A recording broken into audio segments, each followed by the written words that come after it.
the beginning of the thunderstorm season in the area around Wright Field's All-Weather Flying Center at Wilmington, Ohio.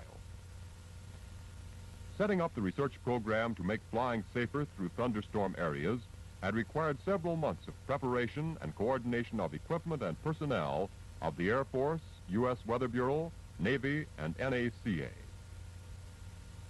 Although pilots have long known the dangers of tangling with Mother Nature's Mickey fins, no detailed and comprehensive data had been compiled on their structure and exact nature.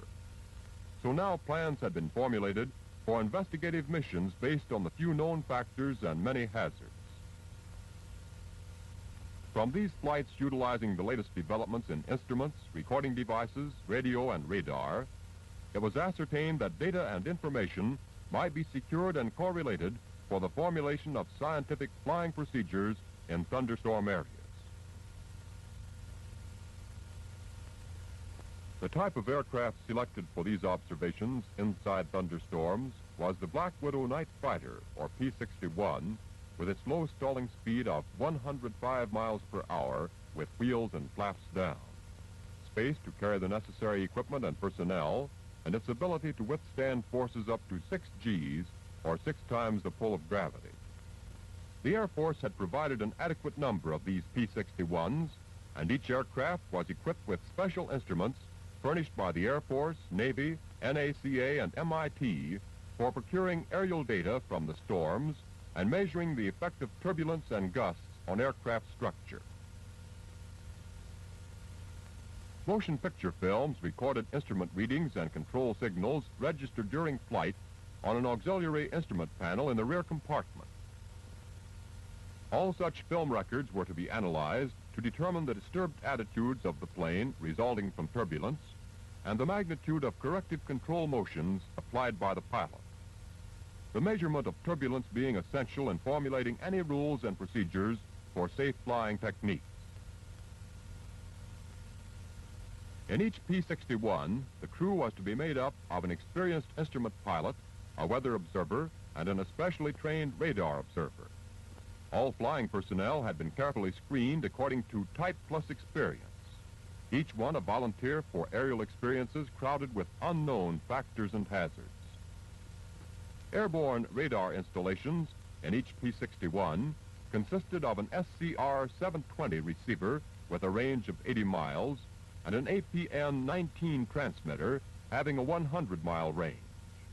This transmitter was designed to send out signals to the controller at the radar mission monitoring station, who could then identify and note the position of any aircraft and thus control the flight pattern by radio transmitted directions.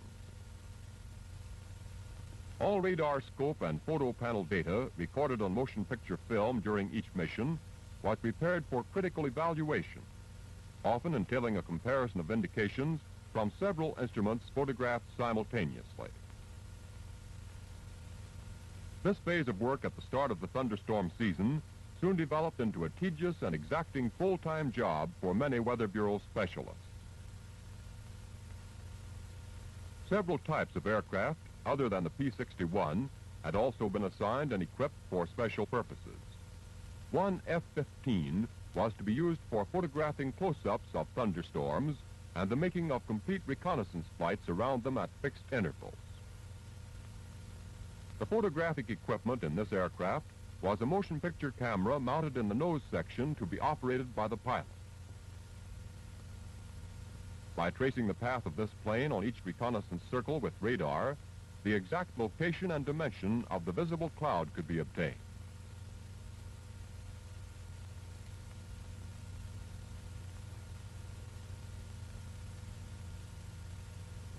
Another type of aircraft, an AT-6, was to be used for snooping around and even penetrating some of the smaller thunderstorm clouds, particularly during the early stages of formation.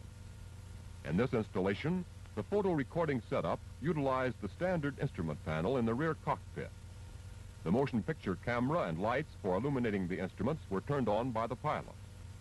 Before and after every mission, photographic installations on all aircraft were to be checked by a photo engineer for focus, lens setting, camera operation, film, and illumination. This frequent and thorough checking was necessary to ensure legible recordings photographed under turbulent flying conditions.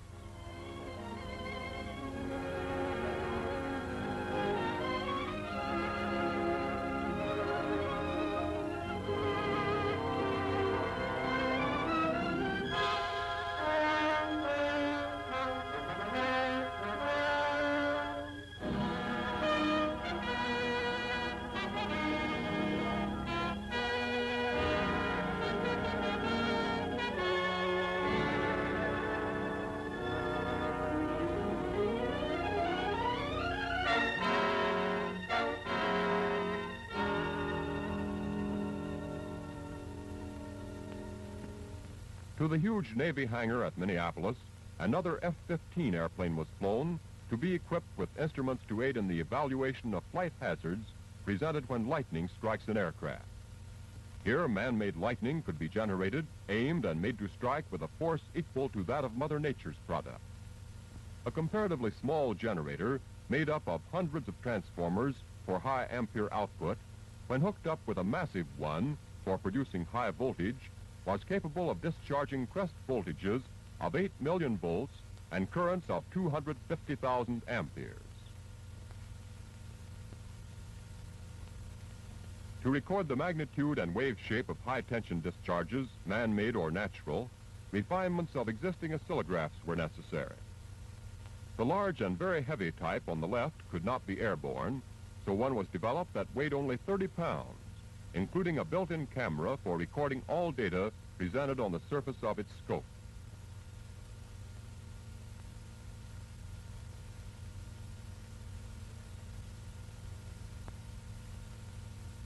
The entire assembly is enclosed in an airtight case 30 inches high, and the film loading arrangements are simple.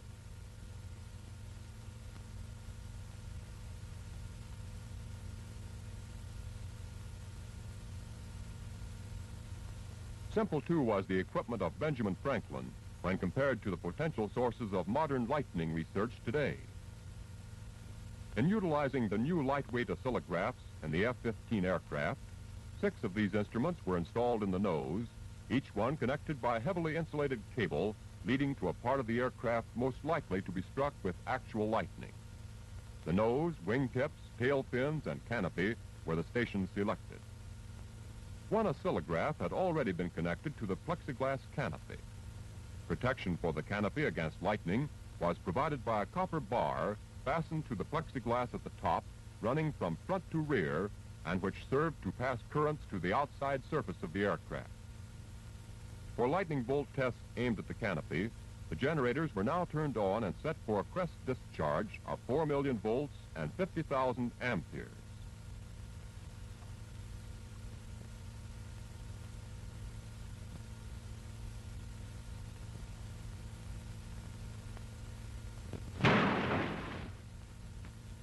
Shades of Ben Franklin.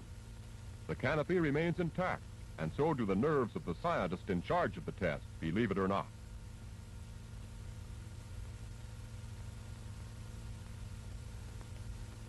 After the tests on the canopy, which proved the effectiveness of the method employed, lightning rods were installed at the stations on the aircraft, selected as the most likely locations for lightning bolts to strike during flight. On the nose, on each tail fin, and at the tip of each wing. 5 contacts in addition to the copper bar protecting the canopy. With each of these points connected to the oscillographs installed in the nose section, the contact bristling aircraft was now ready for its nature-baiting mission.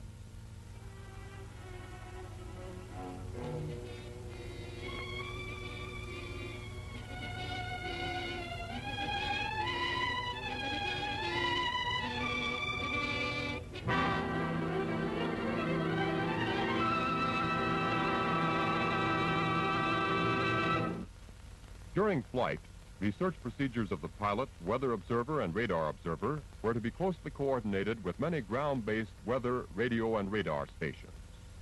Of the several radar installations of varying capacities and locations, the principal station was situated approximately north and 20 miles from the Clinton County base of operations. This powerful V-beam radar, the only one of its kind in use, and its personnel, were to control flight procedures of all Thunderstorm missions, as its massive and complex antennae scanned the sky for indications in 3 dimensions of all cold fronts, thunderstorms, and aircraft within a range of 200 miles.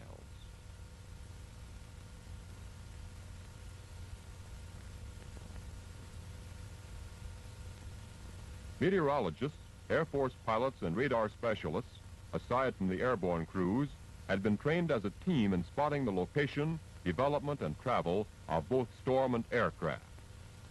Here, the operators and controllers at many scopes could correlate their scope indications and plot the positions of all thunderstorm aircraft.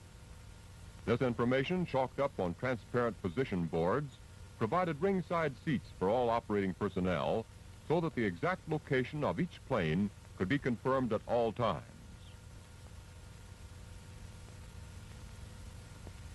In order to obtain permanent records of scope indications, motion picture cameras affixed to several scopes were timed to operate at 4-second intervals, photographing the movement, development, and time of each storm and the position of all aircraft. This data to be compared later with the aerial information obtained by the P-61s. Range height indicators were used to provide a third dimension by measuring the height of thunderstorms from the ground. From indications resembling vertical spurts of flame, storms can be measured as high as 65,000 feet. To the trained observer, this plan position indicator reveals all the information necessary for controlling the movements of aircraft in the thunderstorm area, although at this moment, a cold front is seen moving in.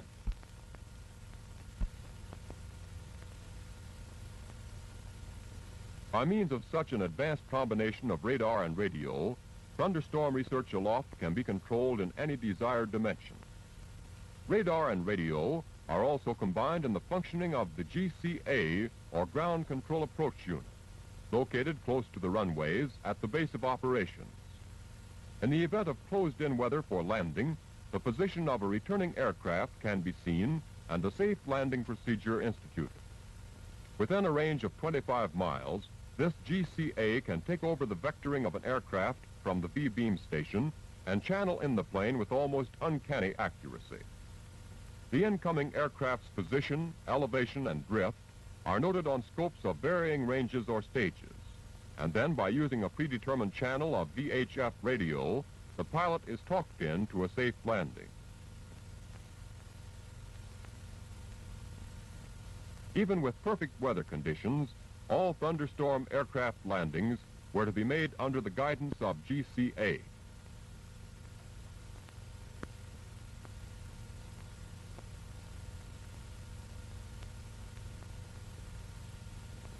In using VHF as the primary means of communication, all channels during thunderstorm missions were designated for specific purposes. For air-to-ground and ground-to-air communication, a pilot was to be vectored through thunderstorms on Channel Fox, and for GCA landings, Channel George was to be used. With the latest developments in radar and radio so combined, flight procedures had incorporated every precaution for the safety of air crew and aircraft, barring, of course, those unpredictable hazards inside the churning structure of the thunderstorm itself. For securing the predictable factors of atmospheric conditions relative to thunderstorm research, the United States Weather Bureau had set up a micro-network of stations over a 350-square-mile area just south of the base of operations. Of the 75 installations in this area, 63 were surface stations for recording the daily rainfall, temperature, humidity, atmospheric pressure, wind direction, and velocity at ground level.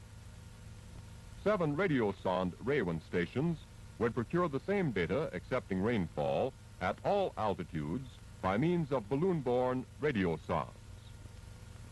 For data on the vertical structure of thunderstorms, 5 radar Raywin stations were equipped to track freely rising balloons with radar. From the movement of a balloon-borne target in 3 dimensions, the horizontal and vertical wind velocities could be determined. All Weather Bureau stations had been equipped with automatic recording instruments arranged in the most suitable combinations of Army, Navy, and civilian meteorological devices. For procuring data during a fixed period at low altitudes, this blimp-like device dubbed a kite tune is, as the name implies, a cross between a kite and a balloon. Its movement, while captivated, is a combination of flying like a kite and soaring like a balloon. The metal cylinder suspended by the kite tune encloses a thermometer connected to the captivating wire cable anchored on a reel. When this is paid out to a length of about 500 feet, instruments in the shelter record temperatures and wind directions at the varying altitudes of the kite tune.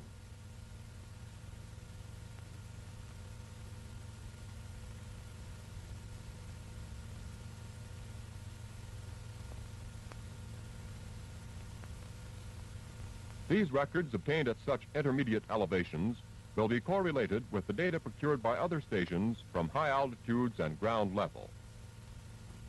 For the ground level recording of atmospheric conditions, 63 surface stations like this one had been spaced at an average of 2 miles apart, each one equipped with wind and rain measuring devices, recording microbarographs, sensitive to minor pressure changes, and hygrothermographs, which utilize human hair, blonde preferred, no kidding, to determine relative humidity. Weather Bureau personnel had been assigned to maintain and service these installations for the duration of the thunderstorm season. All automatically recorded data was to be collected daily and each device checked and serviced. Each day's collection would include records of the previous 24 hours rainfall, surface wind direction and velocity, and changes in both temperature and humidity, all to be compared later with similar data procured at higher altitudes from other types of weather stations.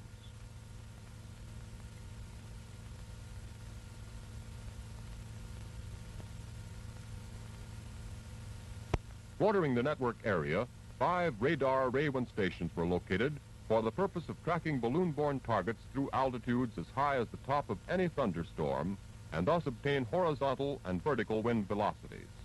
The undersurfaces of this lightweight target were covered with metallic foil as the best possible surface for reflecting the projected radar beam. With the moment of release timed, the early part of the flight is tracked manually. When the balloon and target have reached an altitude favorable for automatic tracking, this device is switched on and the reflected radar impulses can be computed in terms of horizontal and vertical wind velocities. More comprehensive data from balloon-borne devices was to be procured by the 7 radio sonde installations distributed well within the area's network of weather stations.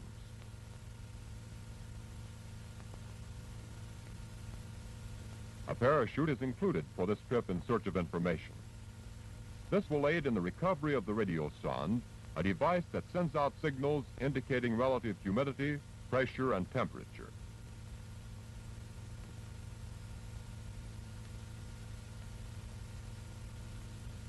As demonstrated in the radar target release, this flight is also timed, as balloon, parachute, and radio sonde take off on their free flight to as high as the lower atmospheric pressures at high altitudes will permit, or to the bursting point of the slowly expanding balloon. These balloons usually burst when about 10 or 12 miles up. Here again, in order to compute wind direction, along with horizontal and vertical wind velocities, radar is used for tracking through the critical altitudes. The signals sent out by the soaring radio sonde are received by radio and recorded on a moving roll of paper. These signals, recorded at frequent intervals, indicate the degrees of relative humidity, pressure, and temperature at various altitudes and are noted on a condensed form for study and evaluation.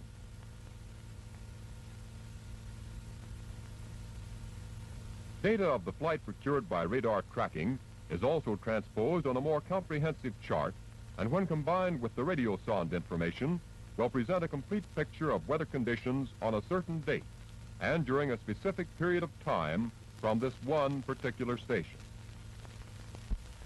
In the Weather Bureau offices at the base, data from many daily reports, forms, and charts are combined.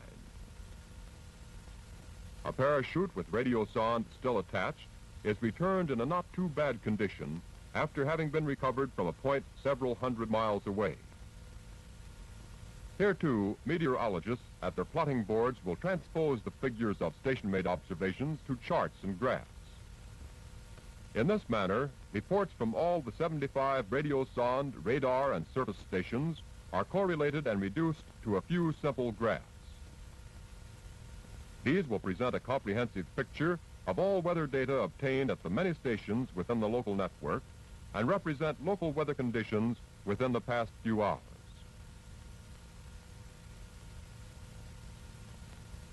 As an aid in forecasting local weather in the weather section at the base, an actual picture of distant conditions is produced on a facsimile receiver every few hours. This device is similar to a wire photo receiver and provides a true copy of the current weather map and other data compiled at the point of transmission, which may be thousands of miles away. Also, the vast teletype network, which blankets the continental United States, constantly contributes information on weather conditions existing at thousands of weather stations and airports. These coded reports are made up chiefly of factors pertinent to surface analysis, of winds, temperatures, cloud types at various altitudes, and many other points of vital interest. Factors such as sudden and unforeseen changes in the movements or developments of cold fronts, squalls, and storms are noted on the weather map and will subsequently influence the decisions of the forecasting officer.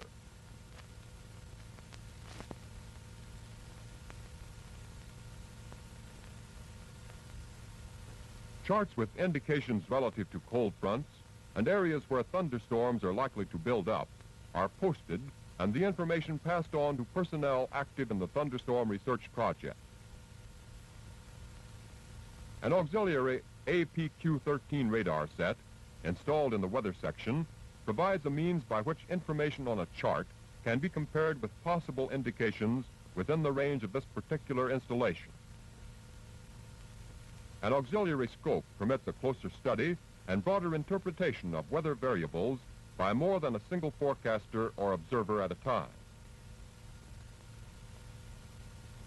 Discovering a cold front pushing in from the northwest means the probable building up of thunderheads in this area, and soon.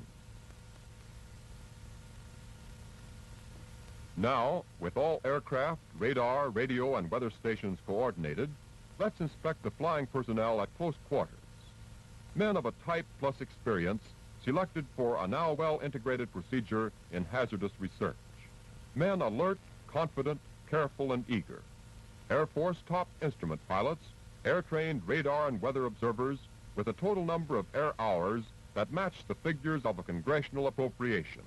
A lineup of guys that would please the most exacting of COs.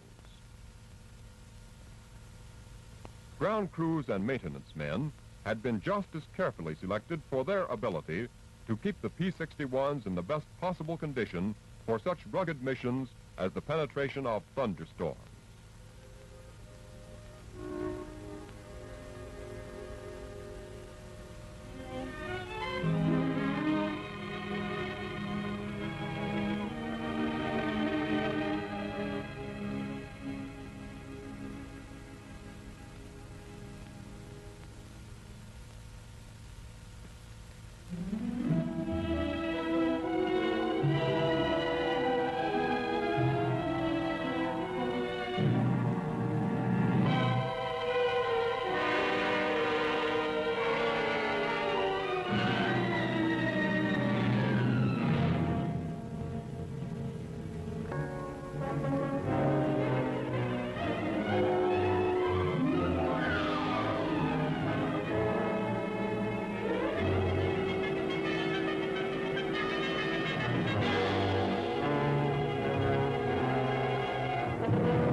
How do you read? Over.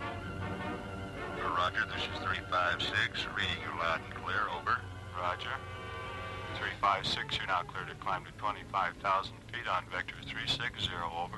Roger, this is 356. Climbing to 25,000 feet. Vector 360. Over. 348, you're now clear to start your climb on 20,000 feet on vector 350. Roger, this is 348. Climbing to 20,000 feet. Vector 340. Over. 351, you're now clear to start your climb to 15,000 feet on vector 340. Over. Roger, this is 351. Climbing to 15,000 on vector 340. Over. 333, you're now clear to start your climb to 10,000 feet on vector 335. Over. 51, you're now clear to start your climb to 6,000 feet on vector 345. Over. Roger, this is 335. Climbing to 6,000 feet. Vector 345. Over. 356, you should be approaching the thunderstorm now. Your assigned altitude. Over. Roger, this is 356. Thunderstorm dead ahead, approximately 30 seconds before entry. Over. Roger.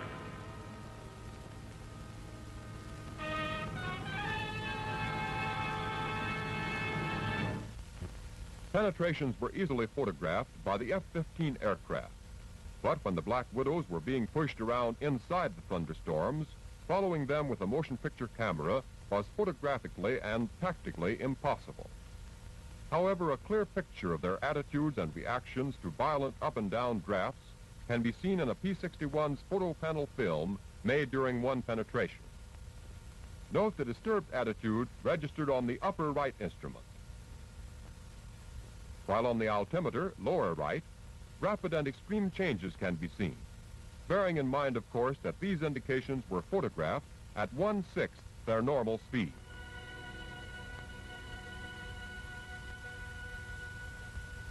Triple three, you can now do a 180-degree turn and fly reciprocally. You're heading to re-enter the storm. Roger, this is 333, turning 180 degrees to the left for storm entry. Over.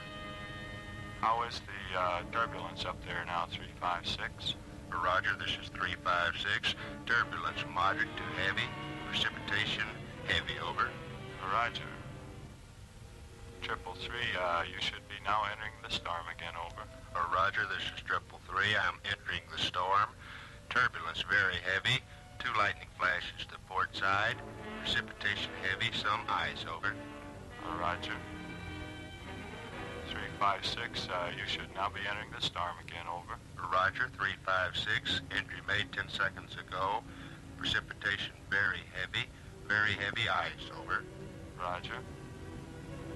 348, your mission is complete. You can now start a vector towards base of 180. Over. Roger, this is 348. Vectoring towards base of 180. Roger.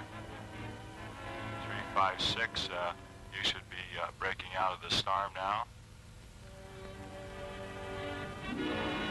Roger, this is 356. Breaking out of storm into the clear. Over. Roger, 56, steer 180. This is DCA 360, steer 220. You're coming in nicely. About left 2 degrees. You're 25 feet. Too low. Pull her up a wee bit. All right, you're on a runway and take over.